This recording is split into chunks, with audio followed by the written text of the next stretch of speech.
Qu'est-ce que je coche? Et puis on va en parler. La verdure, parce qu'on a eu plusieurs idées. Le béton, des choses qui vous parlent, il faut que ça vous parle. Ok.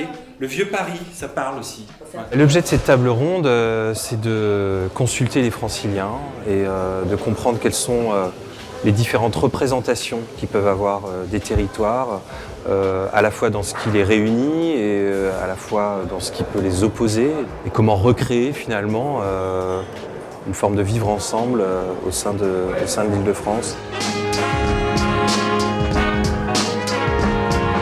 L'atelier d'aujourd'hui, c'est super, il est super intéressant parce qu'en fait, il y a différents points de vue, on est tous différents. Ça reflète la diversité de l'Île-de-France. On se sent impliqué. Ça m'a amené à penser différemment. La participation à ces tables rondes permet d'établir un dialogue avec le francilien, les personnes qui pratiquent l'Île-de-France au jour le jour et pour lesquelles nous avons, nous, la responsabilité de travailler. On a tendance à rester dans sa région, dans sa sous-région de la grande région Île-de-France. Et donc il faut accepter ce fait et il faut peut-être le transformer positivement. Moi-même, ça m'a beaucoup enrichi et je trouve qu'il pose des questions très pertinentes, ça nous oblige à affiner notre discours. On a effectivement l'impression, pas juste l'impression, la certitude d'être écouté.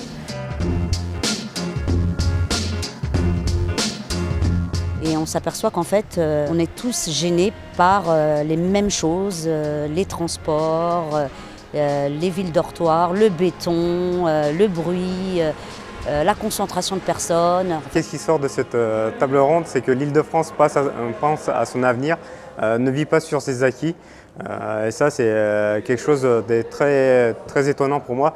J'ai trouvé intéressant de débattre des grands projets, de voir un petit peu quelle était la vision à un niveau, on va dire, high level.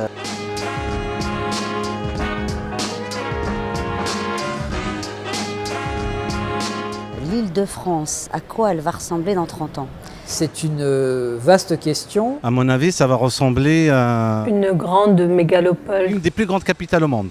Avec Paris beaucoup moins engorgé. Ça sera plus grand, Moins de promiscuité, plus dense. verte, écologique. La sauvegarde de la nature, c'est très important, c'est-à-dire la verdure, Plus de variété. un brassage de culture, un mieux-être, Plus d'aération. plus de fluidité, notamment en matière de déplacement. En fait, disons que la grande couronne serait comme la petite couronne aujourd'hui. Il y aura des conceptions de quartiers qui seront nouvelles. Moins de grandes tours. Tout le monde puisse avoir accès à un logement décent et une ville décente. Essayer de mettre tout le monde au même pied d'égalité. C'est une initiative qu'il faut répéter souvent, plus souvent.